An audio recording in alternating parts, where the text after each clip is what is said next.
Praise the Lord. Hallelujah.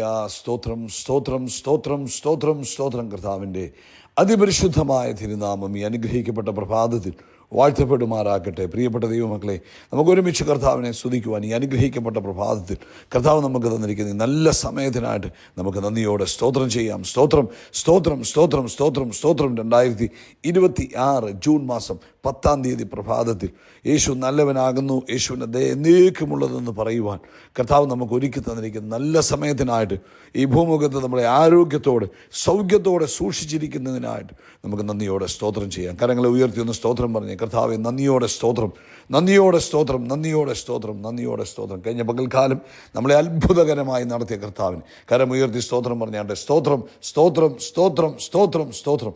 രാത്രി നല്ല ഉറക്കം തന്ന് അനുഗ്രഹിച്ച കർത്താവിന് കരമുയർത്തി സ്തോത്രം പറഞ്ഞാട്ടെ. സ്തോത്രം സ്തോത്രം സ്തോത്രം സ്തോത്രം സ്തോത്രം. ഈ പകൽക്കാലം കർത്താവ് നമ്മളെ അത്ഭുതകരമായി നടത്തുന്നതിന് കർത്താവിന് സ്തോത്രം പറഞ്ഞ് അങ്ങ് നമ്മളെ കൈപിടിച്ച് നടത്തുന്നതിനായിട്ട്, ആവശ്യങ്ങളിൽ കൂട്ടായിട്ടിരിക്കുന്നതിനായിട്ട്, അനർത്ഥങ്ങളിൽ നിന്ന് വിടുവിക്കുന്നതിനായിട്ട്, ദൈവകൃപയിൽ പൊതിയുന്നതിനായിട്ട് കർത്താവിന് സ്തോത്രം സ്തോത്രം സ്തോത്രം സ്തോത്രം സ്തോത്രം സ്തോത്രം സ്തോത്രം.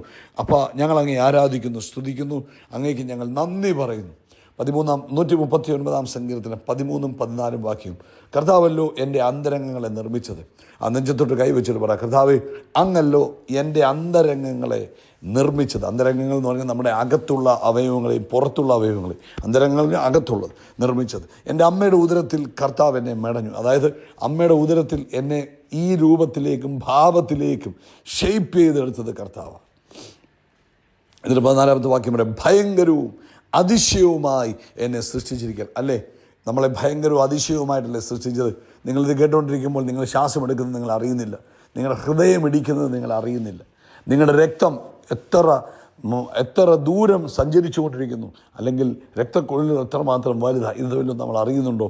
അല്ലെങ്കിൽ നമ്മുടെ കിഡ്നി ഫങ്ഷൻ ചെയ്യുന്നത് നമ്മൾ അറിയുന്നുണ്ടോ? ഒന്നും അറിയുന്നില്ല. ആമേൻ ആമേൻ. ഭയങ്കരവും അതിശയവുമായി എന്നെ സൃഷ്ടിച്ചിരിക്കാൻ ഞാൻ കർത്താവിന് സ്തോത്രം ചെയ്യുന്നു. കർത്താവിൻ്റെ പ്രവൃത്തികൾ അത്ഭുതകരമാകുന്നു, അതെൻ്റെ ഉള്ളം നല്ലവണ്ണം അറിയുന്നു.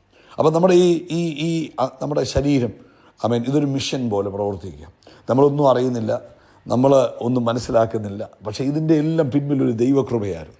17-ാമത്തെ വാക്യം പറയും, ദൈവമേ, അങ്ങയുടെ വിചാരങ്ങൾ എനിക്ക് എത്ര ഘനമായവ, അവയുടെ ആകെത്തുകയും എത്ര വലിയത്. 18, അവ എണ്ണിയാൽ മണലിനേക്കാൾ അധികം. ഞാൻ ഉണരുമ്പോൾ ഇനിയും കർത്താവിൻ്റെ അടുക്കലിരിക്കുന്നു.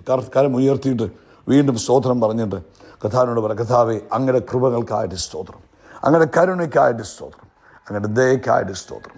അങ്ങനെ അത്ഭുതകരമായി സൃഷ്ടിച്ചു, അങ്ങനെ കൈ പിടിച്ച് നടത്തിക്കൊണ്ടിരിക്കുന്നു അങ്ങയുടെ വൻ കൃപകൾക്കായിട്ട് സ്തോത്രം. ഓരോ നന്മകൾക്കും ഞങ്ങൾ കർത്താവിന് നന്ദി പറയുന്നു. നമുക്ക് ഒരുമിച്ച് പ്രാർത്ഥിക്കാം. സ്വർഗീയ പിതാവേ, അനുഗ്രഹിക്കപ്പെട്ട ഈ പ്രഭാതത്തിൽ ഞങ്ങൾക്ക് ഒരുമിച്ച് അങ്ങയുടെ സന്നിധിയിലായിരിക്കാൻ അങ്ങ് തന്ന കൃപയ്ക്കായി സ്തോത്രം. അപ്പോൾ ഈ പ്രഭാതത്തിൽ ഈ ശബ്ദം കേൾക്കുന്ന ഓരോരുത്തർക്കും വേണ്ടി പ്രാർത്ഥിക്കുക. ഓരോരുത്തരെയും വ്യക്തിപരമായി അനുഗ്രഹിച്ച് പ്രാർത്ഥിക്കുന്നു. യേശു ക്രിസ്തുവിൻ്റെ രക്തത്താൽ അവരെ മുദ്ര വെക്കുന്നു. ഇന്നത്തെ പകൽക്കാലം തൻ്റെ കുഞ്ഞുങ്ങളുടെ ജീവിതത്തിൽ സമാധാനമുണ്ടാകട്ടെ, സന്തോഷമുണ്ടാകട്ടെ, സമൃദ്ധി ഉണ്ടാകട്ടെ, സ്വസ്ഥതയുണ്ടാകട്ടെ. ശത്രുവിൻ്റെതായ എല്ലാ പദ്ധതികളും ഇവരുടെ ജീവിതത്തിൽ നിന്ന് യേശുവിൻ നാമത്തിൽ മാറി ദൈവകൃപയും ദൈവിക സമാധാനവും സ്വസ്ഥതയും ഇവരുടെ ജീവിതത്തിൽ അനുഭവിപ്പാൻ കർത്താവ് ഇടവരുത്തുന്നതിനായിട്ട് സ്തോത്രം. പ്രത്യേകിച്ച് രോഗത്താൽ ഭാരപ്പെട്ടിരിക്കുന്നവർ, തൊണ്ടയ്ക്ക് വേദനയായിട്ട് ബുദ്ധിമുട്ട് അനുഭവിക്കുന്നവർ, ആമേൻ, അതുപോലെ ടോൺസിലിൻ്റെ ബുദ്ധിമുട്ട് അനുഭവിക്കുന്നവർ, ആമേൻ, അഡിനോയിഡിൻ്റെ ബുദ്ധിമുട്ട് അനുഭവിക്കുന്ന കുഞ്ഞുങ്ങൾ, ഇവരെയൊക്കെ ഞങ്ങൾ അങ്ങയുടെ കരങ്ങളിൽ തരുന്നു. ഇപ്പോൾ അങ്ങയുടെ കൈവെക്കണമേ, യേശുവിൻ നാമത്തിൽ സൗഖ്യമാകട്ടെ. അതുപോലെ ശ്വാസം എടുക്കുവാൻ പ്രയാസം അനുഭവിക്കുന്നവർ, യേശു ക്രിസ്തുവിൻ്റെ നാമത്തിൽ സൗഖ്യമാകട്ടെ. ഹല്ലേലൂയ. അത്ഭുതകരമായ വിടുതൽ അവരുടെ ജീവിതത്തിൽ നടക്കട്ടെ. Thank you holy spirit. നന്ദിയോടെ സ്തോത്രം. എല്ലാ ക്യാൻസർ സെല്ലുകളും ഇപ്പോൾ ഇത് കേട്ടുകൊണ്ടിരിക്കുന്നവരുടെ ജീവിതത്തിൽ നിന്ന് അവൻ നിർജീവമായി പോകട്ടെ. എല്ലാ ക്യാൻസർ ഗ്രോത്തുകളും യേശുവിൻ്റെ നാമത്തിൽ അവൻ നിർജീവമായി പോകട്ടെ. ആ ശരീരത്തിൽ നിന്ന് മാറിപ്പോകുവാൻ കൽപ്പിക്കുന്നു. കർത്താവിൻ്റെ അത്ഭുത പ്രവൃത്തികൾ നടക്കുന്നതിന് നന്ദി. മൂക്കിടയ്ക്കിടയ്ക്ക് ബ്ലീഡ് ചെയ്യുന്ന കുഞ്ഞുങ്ങളെ ഞങ്ങൾ അങ്ങയുടെ കരങ്ങളിൽ തരുന്നു. യേശുവിൻ്റെ നാമത്തിൽ ആ ബ്ലീഡിങ് സ്റ്റോപ്പ് ആകട്ടെ. അത്ഭുതകരമായ സൗഖ്യം നടക്കട്ടെ. അപ്പോൾ ഈ പ്രഭാതത്തിൽ അവൻ ജോലിയില്ലാത്തവർക്ക് വേണ്ടി പ്രാർത്ഥിക്കുന്നു. കർത്താവ് ഇന്ന് പകൽക്കാലം വഴി വാതിൽ തുറക്കുന്നതിനായിട്ട് സ്തോത്രം. സാമ്പത്തികമായ ആവശ്യങ്ങളുടെ മുഖത്ത് നിൽക്കുന്നവരെ അനുഗ്രഹിക്കുന്നു. വിവാഹപ്രായമായ പെൺകുഞ്ഞുങ്ങൾക്ക് വേണ്ടി ഞങ്ങൾ പ്രാർത്ഥിക്കുന്നു. ആൺകുഞ്ഞുങ്ങൾക്ക് വേണ്ടി പ്രാർത്ഥിക്കുന്നു. തക്ക സമയത്ത് അവർ വിവാഹം നടക്കട്ടെ, അതിനുള്ള മുഖാന്തരങ്ങൾ ഉണ്ടാകട്ടെ, അതിനുള്ള എല്ലാ സാഹചര്യങ്ങളും അനുകൂലമായി തീരട്ടെ. Thank you lord. ആമേൻ. കുടുംബത്തിൽ സമാധാനമുണ്ടാകട്ടെ, ദേശങ്ങളിൽ സമാധാനമുണ്ടാകട്ടെ, ഉണർവ് സംഭവിക്കട്ടെ കർത്താവേ. അതുപോലെ ഇന്ന് കർത്താവിൻ്റെ വേലയിലായിരിക്കുന്ന എല്ലാവരെയും ബ്ലസ് ചെയ്ത് പ്രാർത്ഥിക്കുന്നു. പ്രാർത്ഥന കേട്ടതിനായി സ്തോത്രം, യേശുവിൻ്റെ നാമത്തിൽ തന്നെ. ആമേൻ, ആമേൻ, ആമേൻ. കർത്താവ് അനുഗ്രഹിക്കട്ടെ. കർത്താവിൻ്റെ കൃപ നിങ്ങളുടെ ജീവിതത്തിൽ വർദ്ധിച്ചു വരികട്ടെ. പ്രത്യേകിച്ച് ദൈവമക്കളെ, ഇന്ന് വൈകിട്ട് ഇന്ത്യൻ സമയം 9:30 നമ്മുടെ സ്പെഷ്യൽ മീറ്റിംഗ് കർത്താവ് അനുവദിച്ചാൽ ഉണ്ടാകും. പ്രാർത്ഥനയോടുകൂടെ നിങ്ങൾ പങ്കെടുക്കണം. അത് നിങ്ങളുടെ ജീവിതത്തിൽ അനുഗ്രഹമാകും. ഇന്ന് പകൽക്കാലം നിങ്ങൾക്ക് സമയം കിട്ടുമ്പോൾ, അല്ല നിങ്ങളിപ്പോൾ ഇത് കേട്ടുകൊണ്ടിരിക്കുമ്പോഴെങ്കിലും ഇന്നത്തെ മീറ്റിങ്ങിന് വേണ്ടി ഒരു വാക്ക് പ്രാർത്ഥിക്കണം കേട്ടോ. അത് അനുഗ്രഹമാകുവാൻ, ഉണർവായി മാറുവാൻ, ഭൂമിയെ ദൈവമഹത്വം കൊണ്ട് നിറയ്ക്കുവാൻ ഈ മീറ്റിംഗ് മുഖാന്തരമാകാൻ നിങ്ങൾ പ്രാർത്ഥിക്കണം. ഭൂമിയെ ദൈവത്തിൻ്റെ മഹത്വം കൊണ്ട് നിറയ്ക്കുവാൻ, ആമേൻ, ഇത് മുഖാന്തരമാകാൻ നിങ്ങൾ പ്രാർത്ഥിക്കണം. കർത്താവ് നിങ്ങളെ അനുഗ്രഹിക്കട്ടെ. തക്ക സമയത്ത് ജോയിൻ ചെയ്യുക. എബ്രായ ലേഖനം 1-ാം അധ്യായം അതിൻ്റെ 9-ാമത്തെ വാക്യം നമുക്ക് വായിക്കാം. അവിടെ പരിശുദ്ധാത്മാവ് ഇങ്ങനെ എഴുതിയിരിക്കുന്നത്, എബ്രായ ലേഖനം 1-ാം അധ്യായം അതിൻ്റെ 9-ാമത്തെ വാക്യം.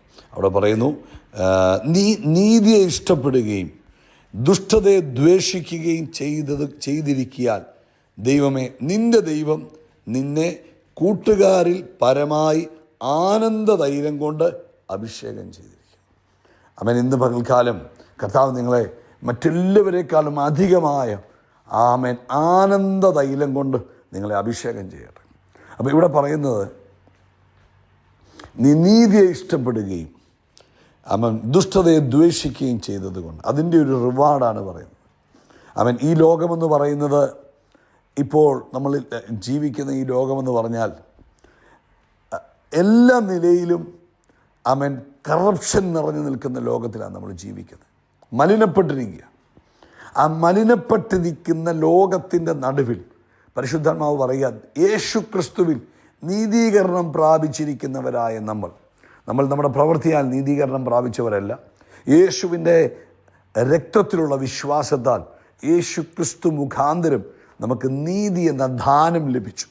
അപ്പം നീതിദാനം ലഭിച്ചവരായ നമ്മൾ, പല ദൈവമക്കളുടെ ജീവിതത്തിൽ നീതീകരണം ലഭിച്ചതിന് ശേഷം അവർക്ക് ആ ദൈവിക ബ്ലെസ്സിങ്സിലേക്ക് ഇപ്പോൾ കയറാൻ പറ്റാത്തതിന് കാരണം അവർ നീതിയെ ഇഷ്ടപ്പെടുന്നില്ല, ദുഷ്ടതയെ ദ്വേഷിക്കുന്നില്ല. അതായത് ഞാനും നിങ്ങളും ഭൂമിയിലായിരിക്കുമ്പോൾ ദൈവിക നീതിയെ ഇഷ്ടപ്പെടുന്നവരായിരിക്കണം. അതായത് ഈ ലോകം, ഞാൻ പറഞ്ഞില്ലേ, കറപ്ഷനില്ല, ഭൂമി പാപത്തിൻ്റെ ശക്തിയിൽ നിൽക്കുമ്പോൾ നമ്മൾ എന്ത് ചെയ്യണം? നമ്മൾ മറ്റുള്ളവരിൽ നിന്നും വ്യത്യസ്തരായിരിക്കണം. എങ്കിലേ മറ്റുള്ളവരിൽ നിന്നും വ്യത്യസ്തമായ അനുഗ്രഹം നമ്മുടെ ജീവിതത്തിൽ വരികയുള്ളൂ. അപ്പം ചെറിയ ചെറിയ ഉദാഹരണങ്ങൾ പറയും. ഇപ്പോൾ കുഞ്ഞുങ്ങളോട് സംസാരിച്ചപ്പോൾ എല്ലാ കുഞ്ഞുങ്ങളും കോപ്പി അടിക്കുന്നു മാർക്ക് കിട്ടാൻ. അതിനിപ്പോൾ എന്നാ ഒന്ന് നോക്കി എഴുതിയാൽ, നമുക്ക് ആ 10 മാർക്കിൻ്റെ ക്വസ്റ്റ്യൻ അങ്ങ് നോക്കി എഴുതിയാൽ അതിന് കിട്ടിയില്ലേ? അപ്പം അത് പറയുമ്പോൾ നമ്മൾ പറയണം, ഞാൻ യേശു ക്രിസ്തുവിലൂടെ നീതീകരിക്കപ്പെട്ടവനാണ്. എൻ്റെ അനുഗ്രഹം പുറം വാതിലിലൂടെ അല്ല, എൻ്റെ അനുഗ്രഹം മുൻവാതിലിലൂടെ മാത്രമാണ്. അതുകൊണ്ട് കോപ്പി അടിച്ചുള്ള മാർക്ക് എനിക്ക് വേണ്ട. ഇപ്പം ഓഫീസിലാണെങ്കിലും നിങ്ങൾ ജോലി ചെയ്യുന്ന സ്ഥലത്താണെങ്കിലും പലതരത്തിലുള്ള കോംപ്രമൈസുകൾ ചെയ്താൽ ചിലപ്പോൾ നമുക്ക് അല്പം പൈസ കൂടുതൽ കിട്ടിയെന്നിരിക്കും. ചിലപ്പോൾ നമുക്ക് അല്പസമയം നേരത്തെ ഓഫീസിൽ നിന്ന് ചാടി രക്ഷപ്പെടാൻ പറ്റും. ചിലപ്പം എന്തെങ്കിലുമൊക്കെ പ്രൊമോഷനുകൾ ലഭിച്ചെന്നിരിക്കും. അതിനെല്ലാം നമ്മൾ എന്ത് ചെയ്യണം? നമ്മൾ കോംപ്രമൈസ് ചെയ്യണം. ദുഷ്ടതയെ ഇഷ്ടപ്പെടേണ്ടതായിട്ട് വരും. മറ്റു പലരും ചെയ്യുന്ന പല കാര്യങ്ങളും നമ്മൾ ചെയ്യുകയും ദൈവിക നീതിക്ക് വിരുദ്ധമായത് നമ്മൾ പ്രവർത്തിക്കുകയും ചെയ്താലായിരിക്കും ഒരുപക്ഷെ നമുക്കൊരു അത്ഭുതം നടക്കുന്നത്. പക്ഷേ ഞാൻ നീതിയെ ഇഷ്ടപ്പെടുന്നത് കൊണ്ട്, അതായത് ദൈവത്തിൻ്റെ വഴികളെ ഞാൻ ഇഷ്ടപ്പെടുന്നത് കൊണ്ടും ദൈവത്തിൻ്റെ വചനത്തെ ഇഷ്ടപ്പെടുന്നത് കൊണ്ടും ഞാൻ എന്ത് ചെയ്യുന്നില്ല? ഞാൻ കോംപ്രമൈസ് ചെയ്യത്തില്ല. തെറ്റായ വഴിയിലുള്ള ഒരു നന്മയും എൻ്റെ ജീവിതത്തിലേക്ക് വേണ്ട.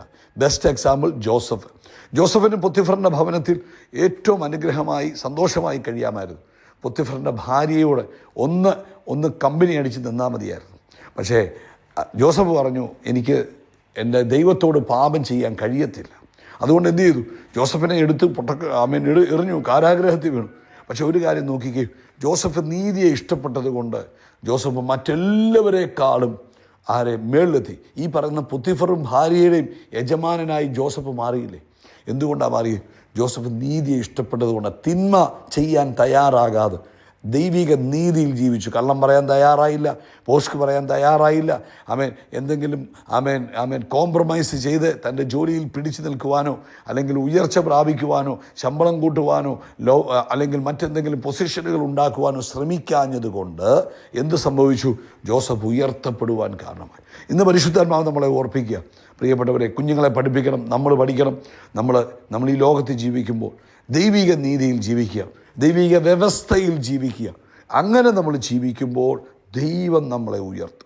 കൂട്ടുകാരിൽ പരമായി ആനന്ദ തൈലം കൊണ്ട് കർത്താവ് നമ്മളെ അഭിഷേകം ചെയ്യും. മറ്റാർക്കുമില്ലാത്ത അനുഗ്രഹങ്ങളിലൂടെ നടത്തും. നമ്മുടെ പ്രാർത്ഥനകൾക്ക് മറുപടി വരും. ക്ഷാമകാലത്ത് ദൈവം നമ്മളെ ക്ഷേമത്തോടെ പുലർത്തും. പ്രതിസന്ധികളുടെ നടുവിൽ ദൈവിക സംരക്ഷണം നമുക്കുണ്ടാകും.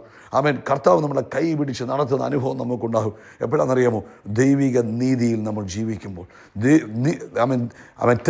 തെറ്റെന്ന് കണ്ട് അതിനെ വെറുക്കുകയും കോംപ്രമൈസിന് മുതിരാതെ, ചെറിയ തെറ്റുകൾക്ക് പോലും മുതിരാതെ, ചെറിയ കള്ളങ്ങൾ പോലും പറഞ്ഞ് എന്തെങ്കിലുമൊക്കെ കാര്യങ്ങൾ സാധിപ്പിക്കാൻ നോക്കാതെ ദൈവത്തിൻ്റെ വചനത്തിൻ്റെ വ്യവസ്ഥയ്ക്കനുസൃതമായി നിൽക്കാമെങ്കിൽ നീ ഏത് സ്ഥാപനത്തിൽ നിൽക്കുന്നോ, നീ ഏത് രാജ്യത്ത് നിൽക്കുന്നോ, നീ ഏത് കുടുംബത്തിലാണോ, അവിടെ മറ്റാരേക്കാളും ദൈവം നിന്നെ ഉയർത്തും.